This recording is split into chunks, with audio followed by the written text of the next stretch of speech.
কামৰূপ জিলাৰ হাজো সমষ্টিৰ অন্তৰ্গত জাপিয়া গাঁৱত খেতিয়কৰ দুৰৱস্থা। কপালৰ ঘাম মাটিত পেলাই খেতিয়কসকলে সোণগুটি উৎপাদন কৰে। বহু কষ্ট কৰি হালৰ গৰু বিক্ৰী কৰি হলেও খেতি কৰিবলৈ সক্ষম হৈছিল এই সকল খেতিয়কে। হয়, মই উপস্থিত আছো কামৰূপ জিলাৰ হাজো সমষ্টিৰ অন্তৰ্গত জাপিয়া গাঁৱত।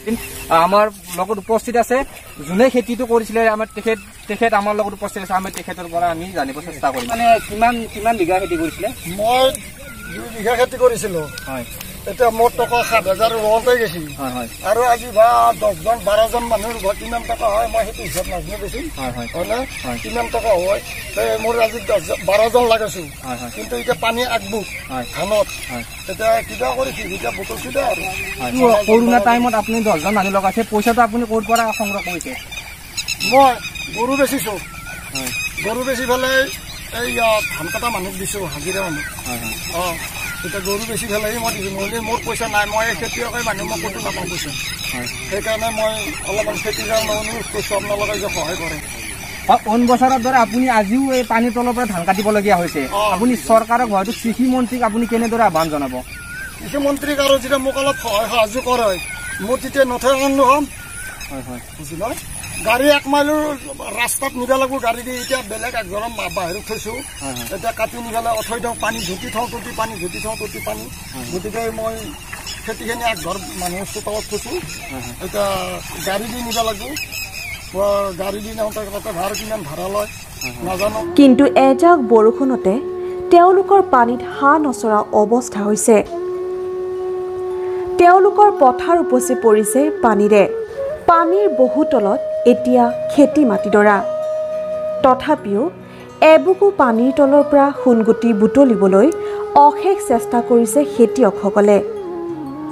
মন কৰিবলগীয়া যে খেতিৰ বতৰত খেতিয়কে ঋণ লৈ হলেও আশাৰ ৰেগনি বিচাৰি বীজ সিঁচে, কিন্তু প্ৰতি বছৰেই তেওঁলোকে বিচৰা মতে ফচল নাপাই আশাহত হয়।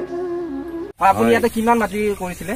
ইয়াতে মই 8 বিঘা মাটি খেতি কৰিছিলো। তাৰে মোটামুটি 4 বিঘামান কাটিব পৰা গেল, বাকী হিন্দি 4 বিঘা তল গেল। আৰু এটা আজি 8জন মানুহ মই ইয়াতে হাজিৰা লাগি পেলাই হাজিৰাৰ দ্বাৰা কৰিছো। আৰু চাওক, এটা দুখৰ বিলে আমি যিখিনি কৃষকে আমি যিটো মানে কৃষিৰ পইচা পাব লাগে, সেই পইচাটো আমি নাপাওঁ। অন্যথা যিগিলাখান মানুহ বোকাই নখচাই সেইবিলাকেহে পায়। কিন্তু এইটো চৰকাৰৰ ফালৰ পৰাই অতুল ডাঙৰীয়া পৰাই অলপমান তদন্ত কৰিলে বেছি ভাল হয়। আপুনি হয়তো চৰকাৰক কেনেদৰে আহ্বান জনাব মানে কৃষি লোনটো পোৱাৰ কাৰণে? এতিয়া তেখেতসকলে তদন্ত কৰি বা গ্ৰাম সভাৰ দ্বাৰাই হওক ছাৰ্ভে কৰি কিনে তেখেতসকলে আমাক নাপাওঁ হেঁতি এটা জড়িত কৰি দিলে আমি খুবেই ভাল পাওঁ। আৰু ধৰি লওক কঠীয়া পৰাৰ সময়ত যিটো ধান দিয়ে তাতো আমি পইচা ভৰিব লাগে 200-300 টকাকৈ। যিবিলাক মানে কৰ্মচাৰীক মানে দি দিয়ে, সেই কৰ্মচাৰীও আপোনাৰ ধৰি লওক 200-300কৈ লয়।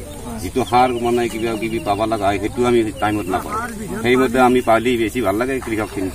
মই ধৰি লওক সূতাকৈ পইচাটো ল'ব লগা হৈছে, সূতাকৈ ঋণত লৈ কিনে তেখেতসকলক হাজিৰাটো দি দিব লাগে। কিন্তু আমি এতিয়া দুৰ্ভাগ্যজনক যিটো আমি কৃষিৰ পইচা পাওঁ সেইটোও আমি মানে বঞ্চিত হৈ আছো। সেইটো একচুৱেলি মোৰ ক'ব লগা বিৰাট আঘাতৰ কথা। কিন্তু সেইটো পইচা ছাৰ্ভে কৰি কিন্তু দি বেছিকৈ অতুল বৰা ডাঙৰীয়াই গ্ৰাম সভাকো কিন্তু ছাৰ্ভে হিচাপত দি দিয়ে, তেতিয়াহ'লে খুবেই ভাল মানে পাম। আৰু নাপাহানটো দিতে পাই যাব।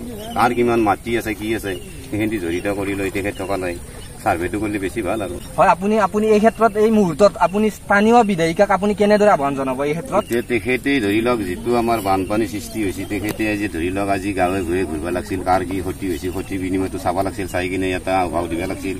তেখেতেও আজিলৈকে আমি ইলেকশ্যন গুচি গ'ল, কৰোণা বুলি তেখেতে আছে।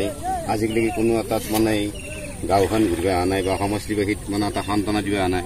তেখেতকো আমি অলপমান প্ৰকৃততে মানে দুখী পাইছো নুঘূৰাটো। এতিয়া কৃষকৰ ভৰসা চৰকাৰৰ ওপৰত। কৃষকসকলে কৃষি মন্ত্ৰী আৰু স্থানীয় বিধায়কক খেতিয়কৰ মনৰ এই দুখ বেদনা বুজিবলৈ অনুৰোধ জনাইছে। হাজোৰ পৰা হীৰক দাসৰ ৰিপৰ্ট, নিউজ ডে আছাম।